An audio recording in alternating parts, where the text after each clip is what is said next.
les va? Muy buenas noches, bienvenidos a una emisión más de Perspectivas. Estamos entrando puntuales a través de la señal de todos, Canal 44, y a través de Radio Universidad de Guadalajara también. Gracias a quienes nos siguen por esta vía. Enrique, ¿cómo estás? Muy buenas noches. ¿Cómo estás, Belén? ¿Cómo están todos? Muy buenas noches este martes en Guadalajara, que creo que la lluvia nos respetó, ¿no? Sí. Este martes, a pesar aún de lo que hemos tenido las últimas semanas.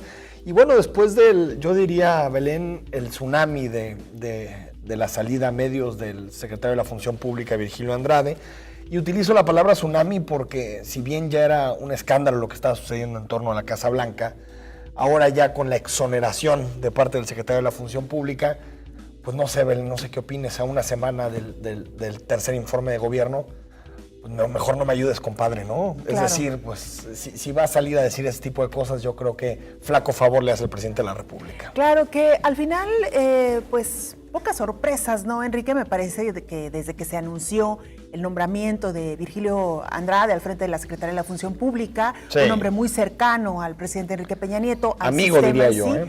Exacto. Ya desde entonces, pues había pocas expectativas, sí, en torno al trabajo que iba a realizar, y finalmente así fue el resultado, ¿no? Un resultado que no deja contentos, pues, a nadie, diríamos, o a casi nadie, salvo al presidente y a su esposa, ¿no? A quienes exonera, y a Luis Videgaray, sí, secretario de Hacienda también, pero que al final de cuentas, Enrique, me parece, enciende de nueva cuenta los ánimos de inconformidad, de enojo entre la población. Y esto lo pudimos ver a través de las redes sociales, ¿no? Sí, las redes sociales no exoneraron al presidente, ¿no?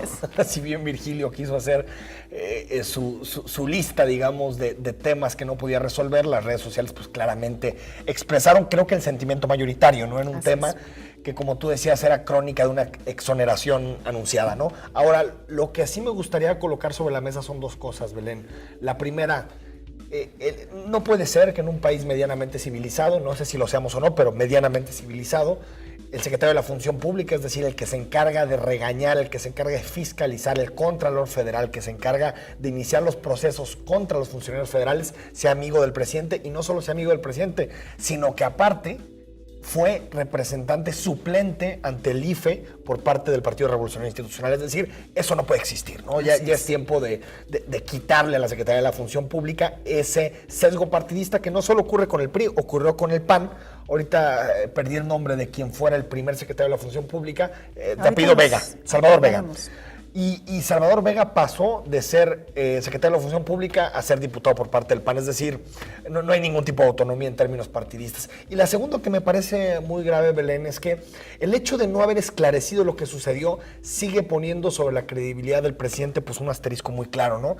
Y eso, en términos generales, a los que nos afecta es a todos. Porque tener un presidente con baja popularidad, que no cree nadie en lo que dice, al fin y al cabo, en términos de gobierno y en términos de resultado, lo que nos afecta es a los ciudadanos. Hay que recordar que cuando, obligado por la situación y las circunstancias, el presidente Enrique Peña Nieto hizo pública su declaración patrimonial, en el plazo entre que fue electo y que tomó posesión del cargo, hay donaciones de obras de arte, de joyas, hay casas que son inexplicables. Es decir, todo este tipo de temas se pudo haber resuelto de una forma mucho más clara, y ahora el presidente lo que hizo fue hacer un montaje que después termina sin abonarle nada a él en términos de credibilidad. No, claro, y además, Enrique, pues como ya lo mencionábamos, ¿no? Me parece que ya es tiempo de que nos vayamos poniendo serios en estos temas. Claro. Porque además, si revisamos un poco cómo está pues la propia ley en materia de las atribuciones que se le da al responsable de la Secretaría de la Función Pública,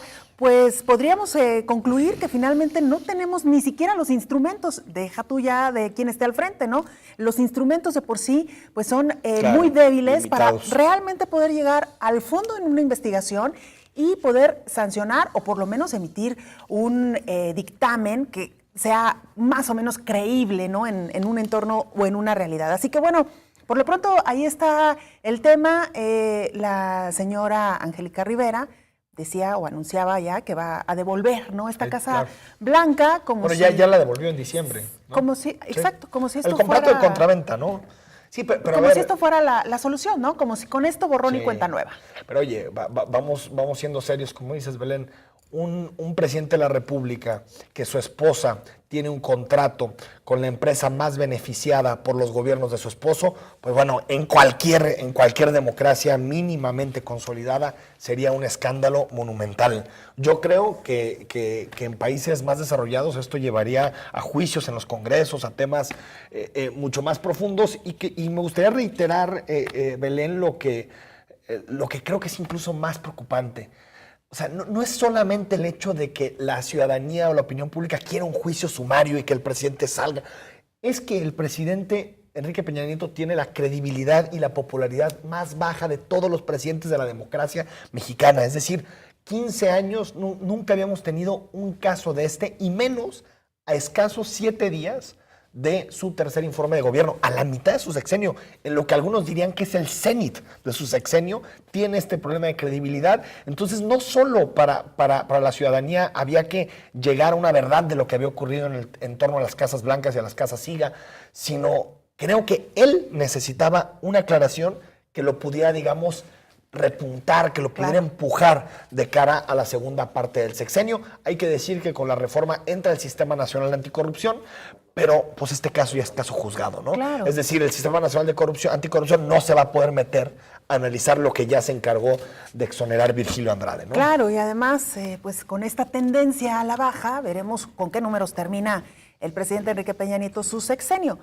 Si es que termina, dirían algunos, ¿no? Yo confío en que también terminará, pero bueno. ¿Cómo termine? Ese ya es otro debate, ¿no? Ese ya es otro asunto. Oye, Enrique, y temas como este, asuntos como este, pues de nueva cuenta nos ponen en la palestra porque los partidos políticos pues van perdiendo credibilidad, ¿no? Completamente. Funcionarios emanados de partidos políticos que incurren en este tipo de actos y en consecuencia pues la gente cada vez está reaccionando más ante este tema. Tú mencionabas ya pues la crisis que viven los partidos políticos hoy por hoy, ¿no? Sí, yo creo, Belén, que atravesamos una coyuntura muy interesante porque digamos que lo comentaba en el espacio de radio de Señal Informativa, que al final estamos en un proceso en donde parece que hay algo nuevo que está surgiendo. Todavía eso nuevo no sabemos qué alcances tiene, es decir, los candidatos independientes, los partidos emergentes como Morena, algún posicionamiento de Movimiento Ciudadano, es decir, no sabemos exactamente cuáles son sus alcances, pero me queda claro que hay algo que está emergiendo, ¿no? Claro. Y me queda claro también que hay cosas que están muriendo, ¿no?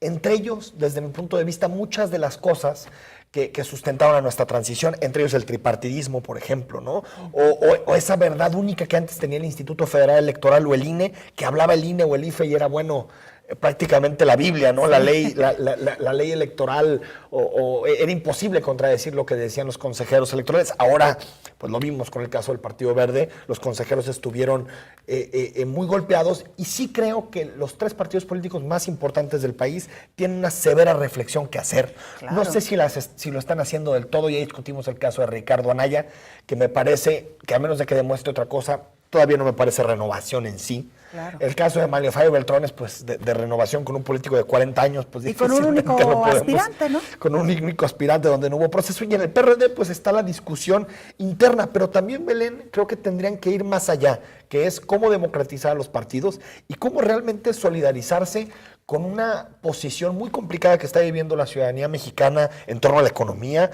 en torno a los gastos. El gobierno federal tendrá que recortar salvajemente en diciembre para ajustarse al presupuesto base cero, y vemos que hay realmente ¿cómo se le puede decir? Una burguesía partidista que claro, pues parece como que nada lo toca, ¿no? Y partidos políticos que además nosotros mantenemos. No hay que olvidar que el recurso que se les otorga a los partidos políticos proviene de todos los que contribuimos en este país. Y a propósito del tema, Enrique, el portal cnnmexico.com hizo un análisis sobre lo que gana cada uno de los dirigentes de los partidos a nivel nacional. Y mire, nada más para darnos una idea, el promedio mensual de lo que gana un dirigente nacional, que yo quisiera saber cuáles son específicamente sus atribuciones y sus responsabilidades, pero bueno, eso lo dejaremos para una segunda entrega, es de 74,125 pesos. Manlio Fabio Beltrones tiene un salario hoy por hoy de 75,161 pesos, Ricardo Anaya Bueno, él anunció con bombo y platillo que se recortaría en 50% su salario. Lo que no dijo es que su antecesor ganaba casi 200,000 pesos. 190,000 pesos, Gustavo Madero. Reducir al 50% un salario a de nivel de 200,000. presidente de la República. Exacto. O sea, reducir al 50%, pues te queda un salario nada despreciable de 95,572 pesos, que ya los quisiéramos muchísimos. Carlos Navarrete, en promedio casi 50,000 pesos del PRD. Igual Martí Bartres de Morena. Y el Partido Verde Ecologista, que por cierto no tiene coordinador ni presidente, sino un vocero, gana 100,000 pesos según su página de internet. Movimiento Ciudadano tiene un salario en el tabulador al menos de entre 55,000 y 75,000 pesos. Actualmente Dante Delgado es el que está al frente de este partido. Y en el Partido Encuentro Social, Hugo Eric Flores gana más de 81,000 pesos. 81,000 pesos el presidente del Partido Encuentro Social. Bueno, estamos diciendo que el más bajo está en los 50,000 pesos, que son Morena y el PRD, y el más alto, bueno, ya se bajó, pero es 95,000 pesos Ricardo Anaya, pero estaba en prácticamente 200,000 pesos. 200,000 pesos. Y a esto, Belén, hay que añadirle, o sea, aparte del sueldo, digamos, supongo que este es neto, hay que añadirle viáticos. Viajan por todo el país. Tienen muchísimas prerrogativas, tienen presupuestos excedentes. Habría realmente que llegar a cohesionar todos los elementos que tiene un presidente de partido para gastar, y son muchísimos. Creo que en un momento muy sensible del panorama político en México, este sería una muestra de que realmente hay una cierta sensibilidad, ¿no?, de lo que está sucediendo en el país. No lo sé cuánto tendría que ser el sueldo real, es difícil saberlo, pero sí me queda claro que 100,000 pesos, poco más de 100,000 pesos son salarios demasiado altos para un presidente de partido. Y que además, digo, Enrique, ya sé que destinan horas, trabajo y lo que tú quieras, pero al final de cuentas es un servicio a su partido en el que militan. Debería de ser, como dicen algunos, un honor, ¿no?, tener ese cargo, y en todo caso, pues sí cobrar, pero bueno, pues estos salarios me parece que sí. Que otra vez, yo creo que sí hay que decirlo muy claro. Cuando no hay resultados o cuando los partidos se conforman, digamos, autoritariamente, no tienen procesos democráticos internos, no hay transparencia, se dedican a gastar dinero en elecciones, pero para formar ejércitos de movilizadores y canonjías y clientelas, ahí es cuando nos decimos, es imposible que los partidos políticos puedan pagar este tipo de salarios, ¿no? Claro. ¿Cómo es posible que, digo, sin tratar de hacer demagogia o populismo, porque tampoco es el hecho, pero cómo es posible que en Jalisco el promedio salarial es de 8,000 pesos y los partidos políticos estén pagando salarios que están 3, 4, 5 veces por encima de ese porcentaje? Por eso creo, y lo hemos platicado en varias ocasiones, incluso con el doctor Javier Hurtado, lo recuerdo muy bien aquí en este espacio de Perspectivas, que un punto fundamental que le falta a nuestra democracia es meterse a revisar internamente a los partidos. Exacto, y obligarles a los partidos políticos que, si son entidades de interés público, entidades que reciben dinero público, tienen que ser ejemplares en su actuación y se les tiene que exigir incluso todavía más que la ciudadanía en términos de transparencia, rendición de cuentas y sobre todo democratización interna, que prácticamente, quitando el PAN, ningún otro partido abre sus procesos. Claro, y son elementos que poco a poco han ido dañando la imagen de los partidos políticos hacia el ciudadano, y digamos que una respuesta ha sido también la aparición de candidatos independientes que tuvieron muy buena respuesta, digámoslo en términos generales, en este proceso electoral que acaba de pasar. Sin embargo, Enrique, hasta el momento hay 6 estados en nuestro país que han aprobado ya lo que se le conoce como las leyes antibronco. ¿Qué son estas? Bueno, trabas, candados, obstáculos para que un ciudadano que se dice independiente pueda aspirar a un cargo, ¿no? Digamos que la competencia de los partidos políticos, los mismos partidos políticos, empezaron ya a frenar. Bueno, nos vamos a un corte, pero nada más para decir, los estados Puebla, Veracruz, Chihuahua, Sinaloa, Tamaulipas, Sinaloa y Baja California, ¿qué crees? Todos tienen elecciones el siguiente año. Esto le ha hecho un daño a la democracia tremendo. Estar haciendo leyes según convenga la coyuntura, yo creo que es una de las cosas más nocivas para la democracia. Bueno, pues tenemos que irnos a una pausa. Ya no alcanzamos a hablar de Pedro Kumamoto, el candidato independiente, ya lo de sus colaboradores, sí, ¿no? Pero eso lo veremos más adelante. Platicaremos. Así que nos vamos a la pausa porque ya está aquí nuestro primer invitado.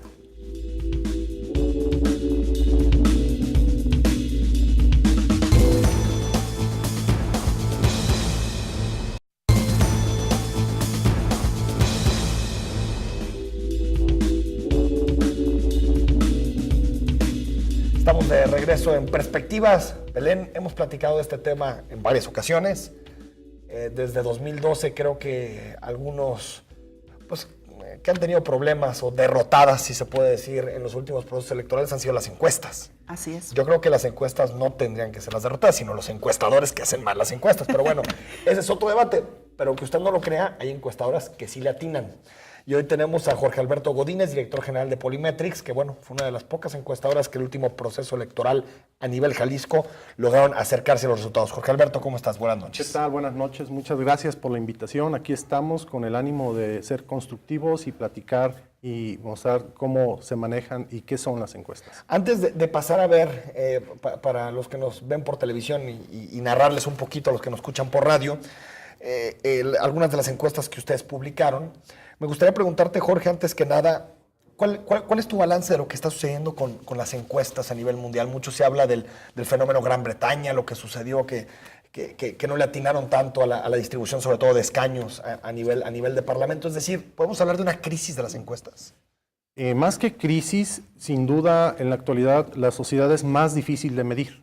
Todo en este mundo es medible. Sin embargo, existen otros factores que no son tan sencillos de medir y que influyen en las encuestas. Por ejemplo, las emociones. Cuando entramos en una elección, como fue el caso de Jalisco, que la ira es algo que está muy perceptible, es muy difícil de medir. En estadística manejamos algo que se llama varianza. Entonces, cuando una elección es de esperanza y es estable, la varianza es muy pequeña y casi todos van a acertar. Cuando tenemos una elección tan difícil y tan compleja en la que hay mucho ira, mucho coraje, que un día estaban para acá y el día siguiente uno declara otra cosa y la gente se molestó, digamos, y se fue. Entonces, la varianza es muy amplia. Eso son las elecciones que son más difíciles de medir. Sin embargo, hay métodos estadísticos que pueden minimizar el riesgo. Hay que decirlo, nada es infalible en una encuesta, nadie es infalible, tenemos márgenes de error. Y una cuestión muy importante, las encuestas las deben hacer los actuarios, los matemáticos. Estamos hablando de números. ¿Quiénes las interpretan? Por supuesto, sociólogos, economistas, claro, politólogos. Pero la encuesta como tal, el experto es el actuario. Aquí y en todos lados. Así es. Soy un actuario de una formación muy matemática y muy rigurosa. Oye, Jorge, entonces podemos decir que, atendiendo un poco a este planteamiento que hacía Enrique, depende el país, depende el entorno, depende la situación, ¿será, digamos, un poquito por ahí la precisión de las encuestas? Que tocas un tema muy importante. Por el año 2000 estuvimos trabajando un año en Alemania, en Mannheim, en Suma, y ahí sin duda aprendimos mucho de la precisión y de la calidad alemana. Sin embargo, ellos tienen, por decirlo de alguna manera, armas de alta precisión, a comparación de México, que tenemos escopetas y tenemos que enviar fogonazos sin tanta precisión. ¿Por qué esto? En Alemania tenemos tanta información que casi cualquier encuestador le atina. En México no, y ahora menos, con la protección de datos particulares. Entonces, carecemos de mucha información. Jugaba con los compañeros alemanes, los estadísticos, el doctor Siegfried Gabler, por ejemplo, que a ver quién hacía mejores efectos de diseño. ¿Qué es un efecto de diseño? A ver quién logra acotar mejor la varianza. Entonces, les decía, en México manejamos una varianza así. En Alemania la manejamos así. Sí, a ver, maneja tú la de México, aquí están los datos. Pues le quedaba así. Claro. Sí, muy grande. A ver, ahora tú la de Alemania. No, pues me quedaba así. Claro. Entonces, ¿qué pasó? Jorge, ¿no? ¿Te parece si revisamos algunas de las encuestas, para que no se nos vaya el tiempo, algunas de las encuestas que hizo Polymetrics? Podemos empezar con la de presidente, ¿no? Que claro. Fue... Esa encuesta la realizamos en el año 2012. 2012. Así es, y fue una semana antes de la elección presidencial. 29 puntos. Así es, muy ahí cerca de lo podemos que fue. ver, entonces, Polymetrics es una encuestadora de Jalisco y orgullosamente con presencia nacional. Y ahí están los resultados. Y preguntarte, Jorge, perdón, esa fue icónica porque fue en la que todos patinaron. Es decir, patinó BGC en Excelsior, patinó Parametría, que publicaba en el financiero, no creo que todavía no publicaba, lo publicaba externamente. Patinó también Ulises Beltrán, es decir, publicaron varias. ¿Qué sucedió en esa elección? ¿Qué fue lo que complicó a los encuestadores en esa elección en particular? Esa es parte de lo que platicamos, la varianza que se mide y además el sesgo fue muy político emocional que tienen, fue muy emotiva. Y al final se iba a cerrar, nadie supo leerlo. Esa encuesta no tuvo tanta publicidad como se hubiera querido. Polimetric nació en 2011 y entonces teníamos un año cuando dijimos, vamos a hacer esta encuesta para decirles a todos cómo se hacen las cosas. Y ahí están los resultados. Esa encuesta quedó acreditada en el entonces IFE. Sí. Entonces hay un folio a nivel nacional y se pueden medir y sin duda fuimos los más asertivos. Ahora Jalisco, para que no nos No coman hay que tiempo. perder de vista que aquí fue donde surgió el fenómeno Yo Soy 132, que le Ese dio un buen de aire a la campaña. Y Jalisco, donde también en la elección a gobernador ustedes presentaron una encuesta con un margen pues también mínimo de error, ¿no? Ahí está cuando gana Jorge Aristóteles Sandoval. Así es, en el año 2012, también el día de la elección, presentamos una encuesta de salida que se presentó en este canal. Entonces quedó acreditada y también quedó registrada en el Instituto Electoral y de Participación Ciudadana de Jalisco. Vamos a Guadalajara, que Guadalajara. Tenemos 3 encuestas sobre este tema de Guadalajara. Fíjate que aquí me gustaría hacer un pequeño paréntesis, porque, Enrique, lo dijimos aquí muchas veces, después de que conocimos el resultado de la elección, parecía que todos nos sorprendía el resultado. Las encuestas, como bien mencionabas también, fallaron, pero podríamos decir que casi que esta fue la única que no falló, ¿no? Y con una precisión también muy... Que para radio, un poquito narrarla, al final Polimetrics dijo que era 8.5 Alfonso Petersen, 30% PRI con Ricardo Villanueva y 50.4 Alfaro. Tuvo 50.8. Fueron casi que los únicos que le dieron el triunfo a Alfaro. Poco más, 2 puntos más del PRI, pero dentro del margen de error, y 9.2 para el PAN. Es decir, estuviste muy cerca, ¿no? Así es, esa encuesta fueron 750 casos, una encuesta de salida. Enorme. Únicamente en 24 secciones y lo hicimos con 10 personas. Fueron con recursos propios, fue una metodología innovadora, fue a prueba, la publicamos y nos salió muy bien. ¿Y se puede saber qué tuvo de novedosa esta encuesta? Sí, que no pusimos un encuestador por sección durante todo el día, sino los estuvimos moviendo. ¿Por qué? Porque en muchas ocasiones los partidos políticos nos detectan y van a inflar los resultados. Entonces, cuando apenas se daban cuenta de que teníamos encuestadores en esa sección, ya los habíamos movido. Entonces, eso fue una metodología novedosa que tuvimos que hacer. Lo que nos gusta utilizar mucho la estrategia guerrilla, o sea, entrar sin que seamos detectados. Ahora, Jorge, me gustaría preguntarte, yo he platicado con un par de periodistas que en sus medios publicaron encuestas y me decían, a mí no me convence la encuesta, pero bueno, me decían, es que la gente miente cuando le haces la encuesta. ¿Es cierto esto? ¿Lo tienes medido? ¿Es un margen de error que puedes manejar? Es decir, ¿cómo está este tema de la mentira del encuestador? Sin duda la gente miente, y más cuando existe alta volatilidad. Obviamente hay encuestadoras que fallaron por primera vez, muy prestigiadas, y que pudo deberse a un mal abordaje o pudo deberse a una mala estrategia de muestreo o simplemente mala suerte. También hay que decirlo, estos no son métodos infalibles, tienen margen de error y tienen confianza. La confianza es la probabilidad de acertar. Todos nos podemos equivocar sin duda y sin problema. El problema es cuando la gente se vende y la mayoría de sus resultados pues, no son nada creíbles, son vendidos o a todas luces están mal. Y el daño que se hace, ¿no? También lo hemos platicado, Belén, el daño que se hace medios, creo que muy profesionales o que han demostrado profesionalidad durante los años, que se suben a encuestas que pues son más propagandísticas que realmente predictivas, ¿no? Así es. Sigue imperando, digamos, esto que se decía, que el que paga manda, y entonces los resultados se acomodan al cliente. Sin duda hay de todo en el mercado. Yo no puedo acusar a alguien, ni mucho menos soy testigo de eso, pero hay encuestadoras que parecería que sí, o simplemente no tienen los instrumentos ni el personal adecuado para llevar a cabo este tipo de estudios que son muy delicados y muy profesionales. Es decir, no hay una crisis de las encuestas, hay una crisis para entender al elector, digamos. Así es. Eso es lo que está fallando. Me gusta mucho tu análisis, tu conclusión es un problema de detectar cuál es la problemática. Oye, pues igual necesitamos más mercadólogos y más, ¿no? Y vamos a necesitar otro programa porque Jorge Alberto Godínez García, director general de Polymetrics, hizo un estudio que presentaron a nivel mundial precisamente sobre cómo vota el mexicano. Esta interpretación que se hace incluso desde las emociones, que ya no lo decías. Así que, pues te hacemos la invitación para un siguiente programa, ¿te parece? Y dejamos ahí puesto el tema.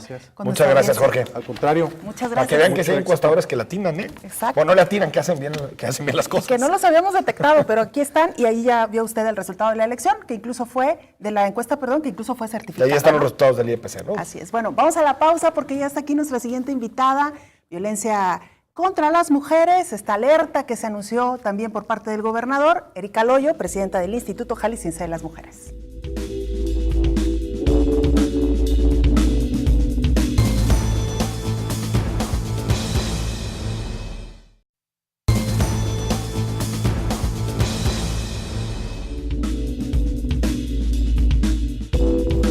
Estamos de regreso. Muchas gracias por acompañarnos en esta emisión de Perspectivas. Ya lo anunciábamos, todo un tema, Enrique, la violencia contra las mujeres. Y aquí este espacio que se ha creado desde los medios de la Universidad de Guadalajara para tratar los temas a fondo y no quedarnos un poco como en la superficie y los clichés de decir, ay, bueno, pues es que sí, pobres de las mujeres o no, los hombres. Bueno, en fin, hoy queremos abordarlo desde una perspectiva mucho más profunda, mucho más seria, a propósito del anuncio que hace el gobernador Jorge Aristóteles Sandoval para que Jalisco cuente con una alerta de violencia de género. Para estudiar la posibilidad. Erika nos va a corregir, pero... Para estudiar la posibilidad, porque el camino es largo, hay que decirlo. Exacto. Y si te parece, pues precisamente vamos a conocer a través de esta semblanza a nuestra invitada esta noche. Erika Loyo es doctora en Ciencias Sociales con especialidad en Conocimiento y Cultura por la Universidad de Guadalajara. Tiene una especialidad en Mercadotecnia y Comunicación Política por la Universidad de George Washington. Profesora universitaria y consultora, también ha ejercido cargos públicos, primero como titular de la Secretaría de Educación en el municipio de Guadalajara y desde enero de este año como presidenta del Instituto Jalisciense de la Mujer. Erika, bienvenida. Buenas noches. Buenas noches. Muchas gracias, Belén. Gracias, Enrique, Erika. gracias por la invitación. Y me parece que pudiéramos iniciar muy brevemente, pues haciendo, digamos, una radiografía muy general de cuál es la situación de Jalisco en este tema, la violencia contra las mujeres. Pues mira, si nos enfocamos en las estadísticas oficiales que todos tenemos a la mano, que son las de INEGI, todos los estudios que se han venido generando a partir de la Cámara de Diputados y algunas otras instancias, la verdad es que Jalisco hasta el 2010, en algún estudio que tenía que ver con homicidios de mujeres, se encontraba en una posición media. Estoy hablando del 2010. Del 2010 para acá, la verdad es que sí hemos tenido un cierto ascenso en cuanto al tema de los homicidios. Lo que nos preocupa a nosotros mucho es que la posición que ocupamos a nivel nacional en los temas de los diferentes tipos de violencias que sufren las mujeres es una posición que está entre el primero y el 10º lugar. Y eso es algo que a nosotros nos ocupa y nos preocupa. ¿Qué es lo que nos importa? Nos importa no ascender. Nos importa que en este momento mantengamos las cosas, pero que intentemos todos y todas, a través de un esfuerzo conjunto entre las organizaciones de la sociedad civil, el gobierno y la sociedad, disminuir estos índices. Cuando te hablo de estos primeros 10 espacios, estoy hablando de violencia comunitaria, que es toda la que ocurre en las calles, en el transporte público. Estoy hablando de violencia doméstica, laboral, económica, de toda una serie de tipos que pueden estar ocurriendo.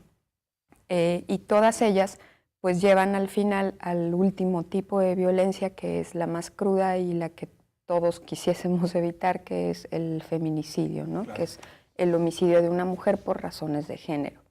Entonces lo que buscamos es disminuir, ¿no? en el corto y el mediano plazo el índice que tenemos. Erika, para referirme a algo que ya planteaba Belén desde mi introducción a este segmento, esta posible alerta de género, que nos expliques un poco los pasos, qué significa el estudio que van a hacer en primer lugar, y en segundo lugar, en caso de que se decrete, qué significa eso en términos de políticas públicas, en términos de articulación del gabinete y también en términos de lana, ¿no? En términos de dinero. Sí, claro.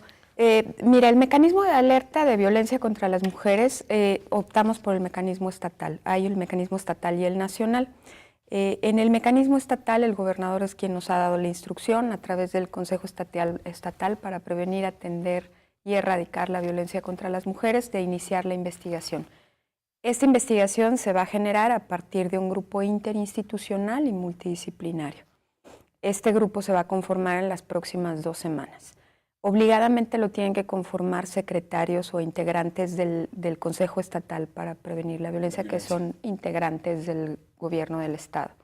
Estamos proponiendo que sea la Secretaría General, la Fiscalía General del Estado, el Instituto Jalisciense de las Mujeres, la Secretaría de Educación y la Secretaría de Salud, en una primera instancia. Y por el otro lado, abriremos una convocatoria para que cualquier académico o académica de universidades públicas o privadas se inscriba para formar parte de este grupo, acreditando experiencia y estudios en diversas disciplinas: género, violencia, sociología y seguridad. ¿Por qué lo hacemos así? Porque la violencia no es un asunto que tenga que ver estrictamente con el género, sino que como es un tema que es estructural y que se genera desde hace muchos años en la sociedad, a lo mejor en los espacios o en los territorios confluyen muchos elementos que terminan generando la violencia contra las mujeres. Por eso queremos diversos especialistas. Claro.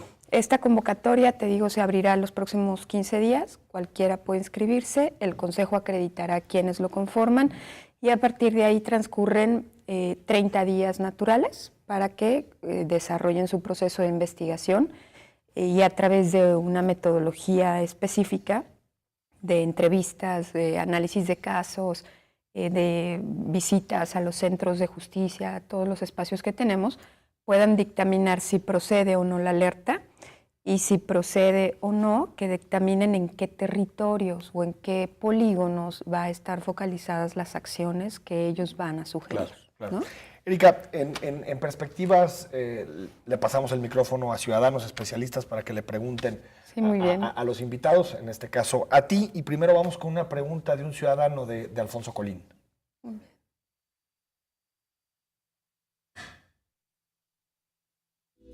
Bueno, de la alerta de género es muy fácil, hay que educar desde la infancia, ¿sí? Porque hay un problema que viene desde los 60s, cuando supuestamente la liberación femenina se liberó del hombre, pero no de ella misma, y ella misma es la que genera el machismo y todo eso. Entonces, si la mujer deja de crear machos, vamos a crear menos problemas de género, ¿no? Donde ya realmente nos convoquemos que somos iguales, aunque diferentes, ¿no? Y a la de la niña del Instituto de la Mujer, pues hay que trabajar más, mijo, y hay que ir a las comunidades, ir a esto y no quedarse en su oficina, ¿no? Esas oficinas, está muy bonito el edificio, pero no es pausarse. Yo le quitaría la mitad del edificio, se lo quitaría y la otra mitad la tienen que ver en las comunidades donde pasa esto, ¿no? Erika, pues el tema de las mujeres como reproductoras del machismo, uno, y el tema del edificio. El edificio, ¿no? Que pide, entiendo, más calle de parte de quienes trabajan en el instituto. Exacto. Estar cercanas, ¿no? Cercanos a las Sí, mujeres. por supuesto. Yo creo que ese es un tema que tiene que ocurrir al margen de lo que suceda en este término de la alerta o no de género. El instituto es un organismo público descentralizado en el cual trabajamos 40 agentes que atendemos todo el estado. Eso no es pretexto para que nosotros estemos en contacto con la ciudadanía, pero lo que estamos haciendo es que el programa y la política de prevención que ya teníamos lo queremos consolidar con las recomendaciones que haga el grupo multidisciplinario y las acciones que diseñen los organismos de la sociedad civil para dar tiros de precisión. Y entonces saber si tenemos que hacer un trabajo en colonias, pues estar en el trabajo en colonias. Si tenemos que entrar, por supuesto, a secundarias, primarias, entrar ahí. Ya tenemos programas en donde entramos a escuelas para padres de educación y lo que apostamos es tener multiplicadores, porque con 40 agentes no podemos abarcar todo el estado. Entonces, si formamos multiplicadores a partir de maestros, escuelas para padres y con los propios niños y niñas, podemos tener un avance significativo. Entonces, nosotros sí tendremos que estar más en la calle, con la gente, tratando de meterle muchas ganas a este proceso de prevención, porque cualquier forma de violencia se contrarresta a partir de la prevención, ¿no? Y la primera parte de la pregunta, Erika, sobre las mujeres que educan y que forman como generadoras, machismo, ¿no? como de reproductoras, machismo. exacto. Pues el tema de las prácticas socioculturales y las prácticas que están enraizadas en el sentido del patriarcado y la cultura machista son prácticas que están arraigadas no solamente a partir del género, claro, sino dentro de la estructura familiar o la célula familiar y que se reproducen en un contexto social. Y no solo en la familia, ¿no, Erika? Así en la es, escuela, también en la escuela. En las empresas, laboral, ¿no? Sí. Si fuera un problema sobre las familias, pues es un problema que va es un problema social. Sí. Por eso es que la preocupación del gobierno del Estado es tal, porque queremos involucrar a la sociedad en estos asuntos, ¿no? Claro. Y tenemos una segunda pregunta de un ciudadano. Vamos a escuchar qué te preguntan los ciudadanos.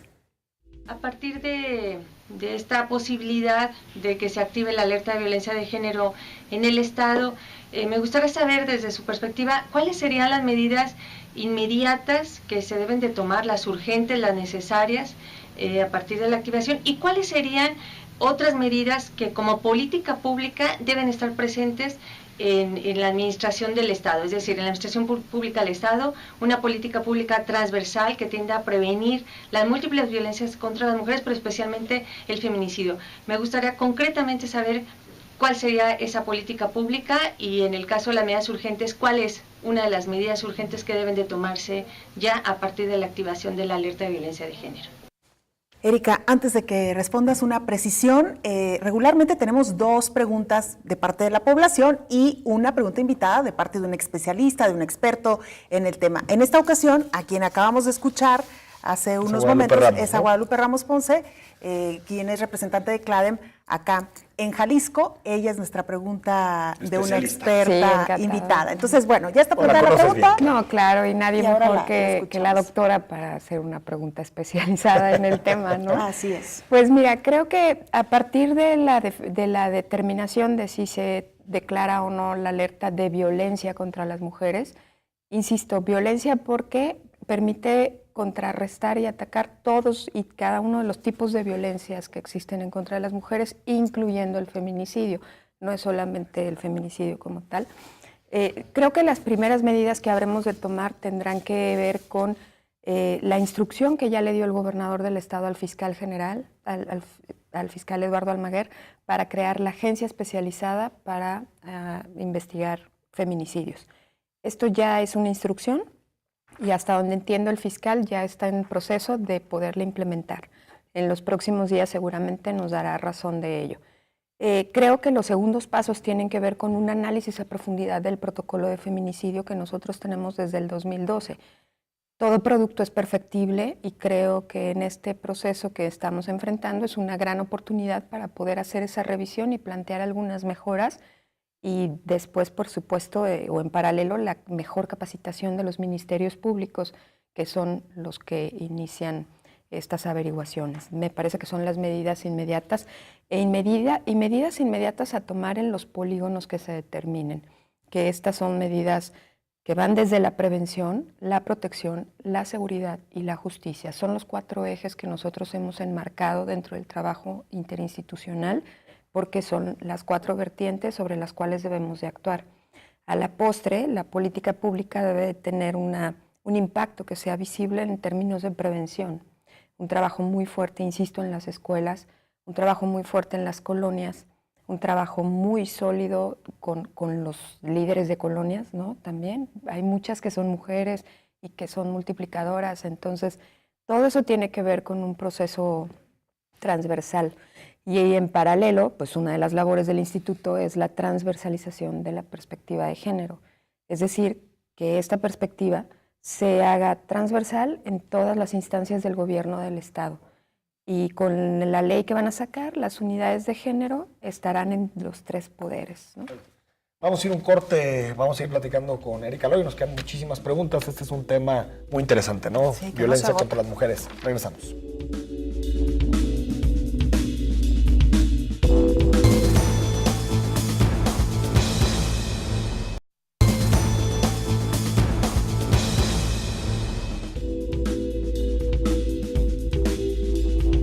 Seguimos con todos ustedes en Perspectiva. Estamos platicando con Erika Loyo, titular del Instituto Jalisciense de las Mujeres. Y a mí me interesa un tema que, digamos, para poderlo plantear en un tema mucho más holístico, Erika, preguntarte, de los casos que recibe el instituto, ¿hay alguna vinculación, por ejemplo, socioeconómica, con alguna clase, con alguna educación, con algún tipo de perfil? Es decir, ¿hay, si se puede decir, un prototipo del violento hacia las mujeres en nuestro estado? Sí, fíjate que lo que hemos estado analizando en los últimos meses a partir de, sobre todo de la apertura del Centro de Justicia para las Mujeres, hemos estado analizando las atenciones que se han generado ahí.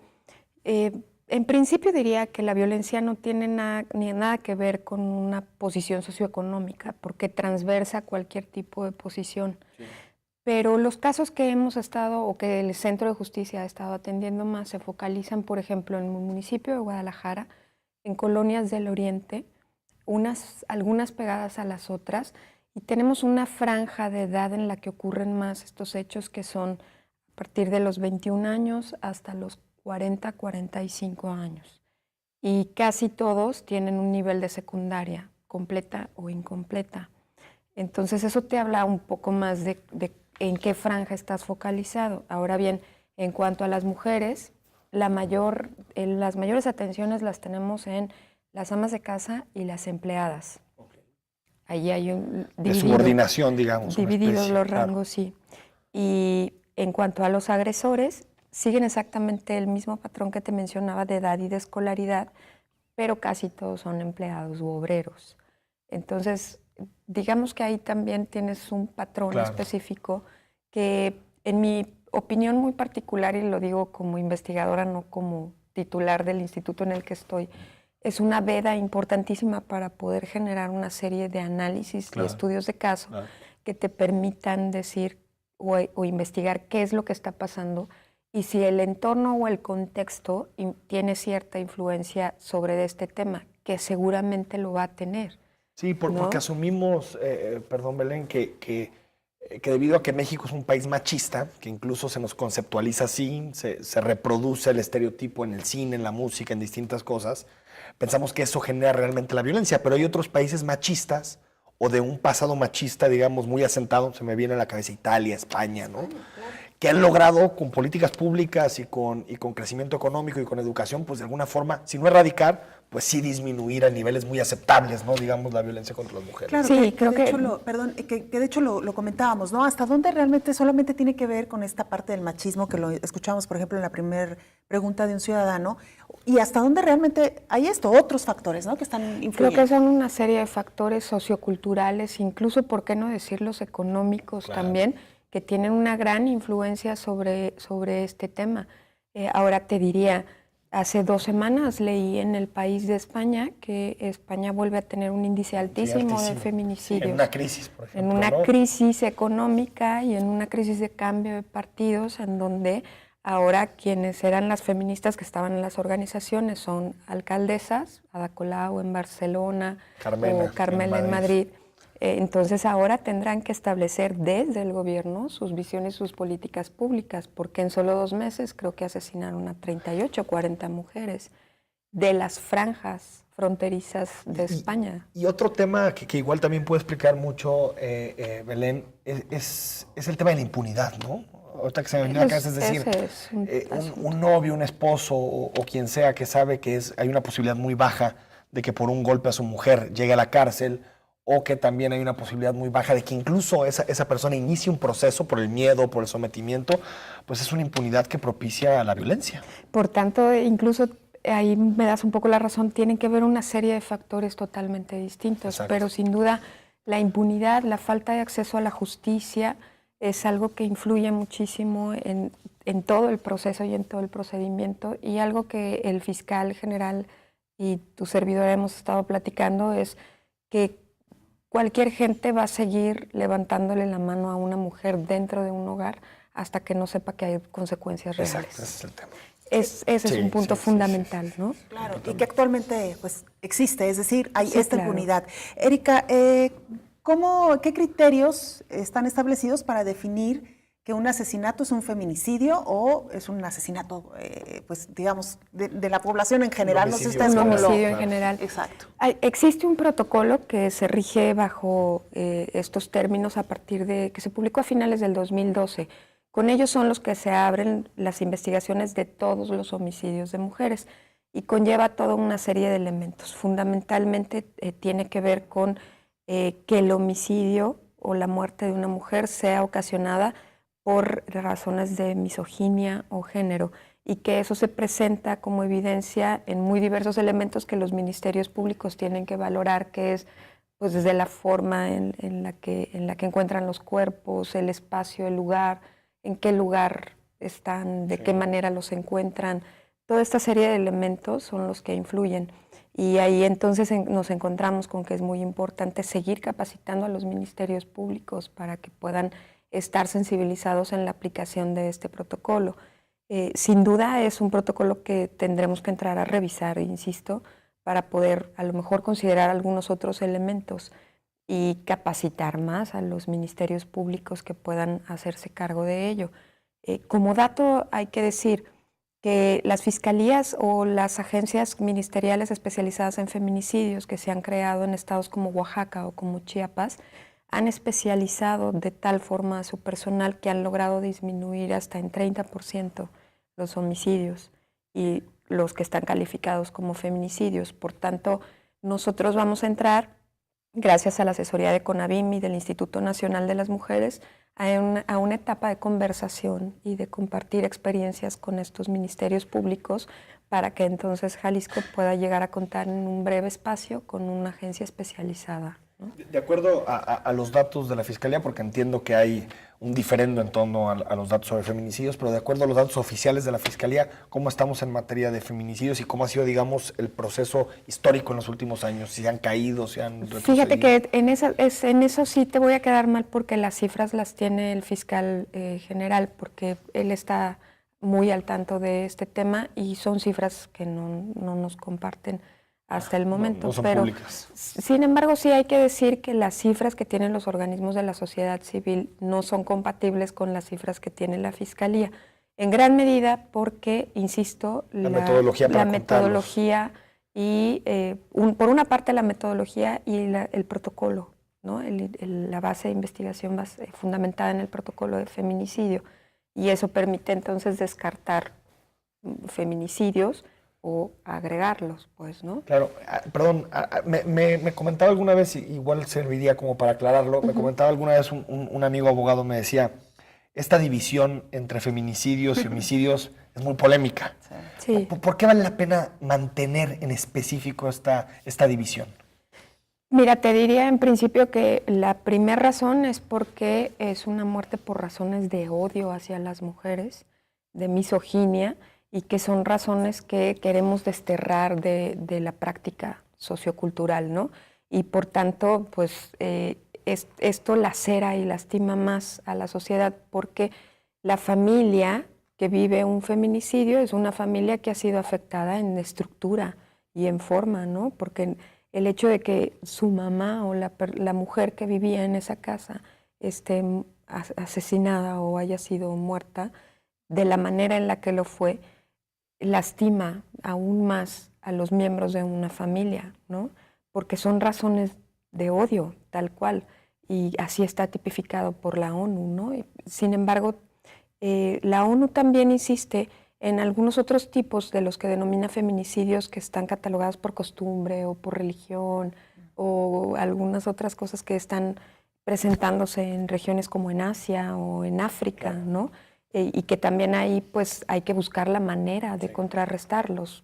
Digamos que las razones de odio que llevan a la muerte de una mujer por feminicidio lastiman de manera más profunda la célula familiar. Erika Loyo, te tenemos que despedir. Pero, ¿qué te parece si nos acompañas a ver un video que seguramente te Claro. va a interesar? Muy Y bien. con eso, sí, porque además es doctora en temas que también tienen que ver con políticas públicas Sí, claro. y la política en general. Así que bueno, ya para despedirnos, Enrique, este video que ha estado circulando con mucha insistencia en medios internacionales, en redes sociales, una conferencia de prensa con Donald Trump, que la vamos a ver en este momento para quienes nos siguen en Canal 44. Muy Jorge famosísimo. Ramos, este periodista mexicano muy reconocido en Estados Unidos, que trabaja para la cadena Univision, Sí. uno de los cadenas que vetó precisamente a Donald Trump. Pues vamos a escuchar lo que sucedió en esta conferencia.